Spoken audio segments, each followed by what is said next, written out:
आज हम बात करेंगे evolution of softwares in post production. वैसे तो फिल्म मेकिंग के स्टार्ट से ही बहुत सारे फिल्म मेकर्स और कंपनीज ने सॉफ्टवेयर्स के ऊपर, टेक्नोलॉजी के ऊपर काम करना शुरू कर दिया था। इवन के अगर हम बात करें अपने ही सब्जेक्ट की, नॉन लीनियर वीडियो एडिटिंग की, तो उसका भी जो सारा एवोल्यूशन बेसिकली सॉफ्टवेयर और हार्डवेयर के कम्बिनेशन से ही शुरू हुआ। थोड़ा सा अगर मैं पीछे जाऊं आपको, जब हम फिल्म स्प्लाइसिंग पे थे या फिर आप लीनियर एडिटिंग पे थे, तो उस वक्त कोई प्रॉपर कंप्यूटर इन्वॉल्व नहीं थे। लेकिन किसी हद तक जो एडिटिंग मशीन्स थी, उनमें भी कुछ सॉफ्टवेयर की टेक्नोलॉजी ज़रूर मौजूद थी। हम शुरू से बात करते हैं, जब फिल्म स्प्लाइसिंग का दौर था, जब फिल्म पे ही एडिट होती थी, मैनुअल एडिट होती थी, तो 1924 में एक सॉफ्टवेयर बनाया गया। सॉफ्टवेयर कहना शायद इस वक्त मुनासिब नहीं, लेकिन मैं ये कहूँगा कि शायद एक ऐसी एडिटिंग मशीन बनाई गई जिसका नाम था मूवीओला। ये सबसे पहली एडिटिंग मशीन थी और इसमें फिल्म स्प्लाइसिंग की ही टेक्निक यूज़ होती थी। और जो फिल्म के ऊपर आपके पास जितनी भी विजुअल्स होते थे, उनको प्रीव्यू करने के लिए आपके पास बेहतर मशीन ऐसी आ गई थी कि आप उनको प्रीव्यू कर सकते थे और उनको काटने के साथ साथ ही स्प्लाइस कर सकते थे, आप उनको जोड़ सकते थे।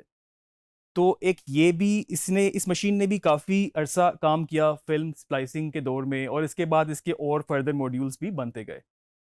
उसके बाद अगर हम बात करें लीनियर एडिटिंग के दौर की, तो लीनियर एडिटिंग का दौर टेप वाला दौर था। हार्डवेयर पे बहुत ज़्यादा काम उस वक्त डिपेंडेंट था। टेप्स इन्वॉल्व थी, मशीनरी इन्वॉल्व थी, बड़ी बड़ी पैचिंग इन्वॉल्व थी।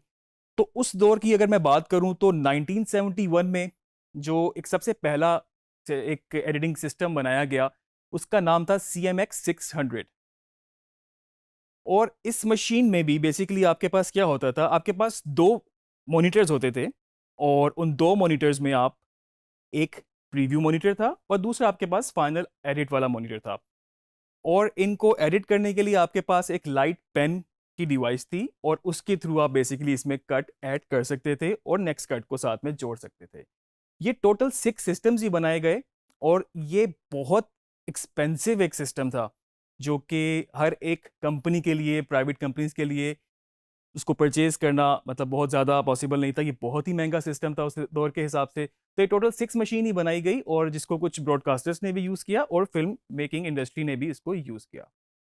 1980s में एक और सॉफ्टवेयर बना जिसका नाम था एडिट ड्रॉइड। एडिट ड्रॉइड भी बेसिकली एक एडिटिंग मशीन थी, और वो भी कमर्शियली बहुत सक्सेसफुल नहीं हो सकी। उसके भी कोई 24 सिस्टम्स बनाए गए। 1985 में एडिट फ्लेक्स के नाम से एक मशीन बनाई गई, एडिटिंग सिस्टम, और जो कि काफ़ी बेहतर साबित हुई।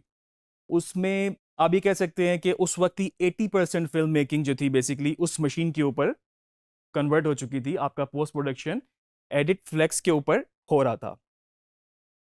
तो अर्ली 90s में आप इसको कह सकते हैं कि पूरा एक रेवोल्यूशन था वीडियो एडिटिंग में और पोस्ट प्रोडक्शन में। 1991 में इसको फॉर्मली नॉन लीनियर एडिटिंग का नाम दिया गया, इस टर्म को। और इसमें बेसिकली आपके पास कुछ सिस्टम इन्वॉल्व हो गया। सिस्टम से मुराद मेरा कंप्यूटर है, और कुछ हार्डवेयर इन्वॉल्व हो गया, और उसके साथ साथ कुछ ऐसी मशीनरी, जिस तरह की अगर आपके पास टेप पे फिल्म रिकॉर्ड हुई हुई है, तो आप उसको कन्वर्ट करने के लिए, डिजिटाइज करने के लिए आपको वो रिकॉर्डर प्लेयर चाहिए हो। फिर आपको एक ऐसा हार्डवेयर चाहिए हो जिससे आप उसको पैच करके अपने सिस्टम के अंदर उसको डिजिटाइज कर सकते हो। EMC2 के नाम से एक सबसे पहला non linear video editing system बनाया गया 1989 में। इसको बनाने वाली कंपनी थी एडिटिंग मशीन कॉरपोरेशन। और इसके बाद मजीद सिस्टम बनते चले गए। एविड, जो कि अभी भी बहुत बड़ा नाम है, उसने अपना सबसे पहला सिस्टम एविड 1 के नाम से बनाया। और एविड अभी भी खासतौर पे पोस्ट प्रोडक्शन के सोल्यूशन और ब्रॉडकास्ट के सोल्यूशन देने में अभी भी बहुत आगे है। एविड ने कुछ लिनक्स बेस्ड और साथ में मैकिनटॉश को भी यूज़ करते हुए अपने सॉफ्टवेयर डेवलप करना शुरू किए। उसके बाद बहुत सारी और प्राइवेट कंपनियां भी मैदान में आई, सॉफ्टवेयर बनाने लगी, कुछ कंप्यूटर पूरे सोल्यूशन बनाने लगे, मैक के बनने लगे, पीसी के बनने लगे। मैं अगर आपको कोई मोटे मोटे नाम भी इस वक्त ले दूं, तो इस वक्त सॉफ्टवेयर जो सबसे ज़्यादा, बहुत ज़्यादा उस वक्त मार्केट में इन है, उनमें आपके पास मैक का आई मूवी है, और उसमें आपके पास मैक की ही बात करें तो फाइनल कट प्रो एक बहुत मशहूर सॉफ्टवेयर है मैक का। अभी तक वो प्रोफेशनली फिल्म एडिटिंग और बाकी सारी चीज़ों में भी यूज़ हो रहा है। फिल्मोरा है, और पावर डायरेक्टर है। टीडियस है। आपके पास सॉफ्टवेयर कोई भी हो, जो एडिटिंग वीडियो एडिटिंग की जो ग्रामर है, जो फ़िल्म मेकिंग की ग्रामर है, वो चेंज नहीं होगी। एडिटिंग सॉफ्टवेयर एक टूल ज़रूर हो सकता है आपके पास, लेकिन जो आपकी कन्वेंशंस हैं, वो आपकी सेम रहेंगी। हर सॉफ्टवेयर कट लगाता है, हर सॉफ्टवेयर इफ़ेक्ट लगाता है, हर सॉफ्टवेयर में आप ऑडियो को ट्रीट कर सकते हैं, आप उनकी मिक्स मास्टरिंग कर सकते हैं। लेकिन जो फ़िल्म मेकिंग की कन्वेंशंस हैं, जो उनके रूल्स हैं, वो वही रहेंगे। तो सॉफ्टवेयर पे आपने ज़्यादा डिपेंड नहीं करना। आपने सिर्फ़ अपने स्किल्स के ऊपर डिपेंड करना है। आपने वो स्किल सीखनी है जिसकी वजह से एक अच्छी फ़िल्म बनती है, एक अच्छा एडिट बनता है। तो मैं अभी मेन सॉफ्टवेयर जो हमारा है एडोबी प्रीमियर, मैं उसकी तरफ आता हूँ। एडोबी प्रीमियर बेसिकली 1989 में पहला इसका सॉफ्टवेयर बना।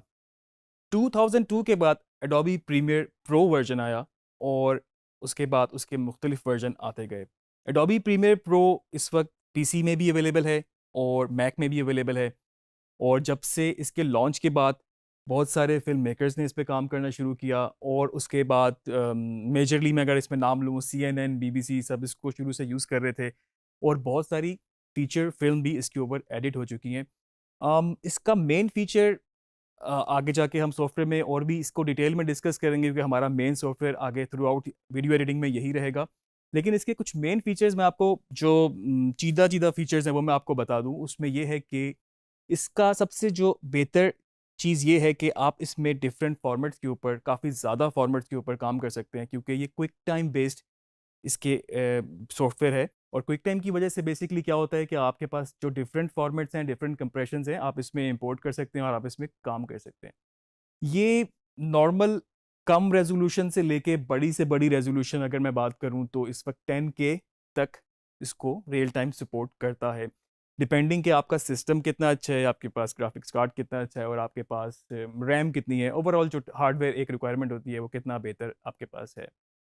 फ़िल्म में, ब्रॉडकास्ट में, डिजिटल मीडियम्स में आजकल जितने भी आप सोशल मीडिया प्लेटफ़ॉर्म्स देख रहे हैं, तो उसमें ये इस वक़्त मेजर सॉफ्टवेयर के तौर पे यूज़ हो रहा है।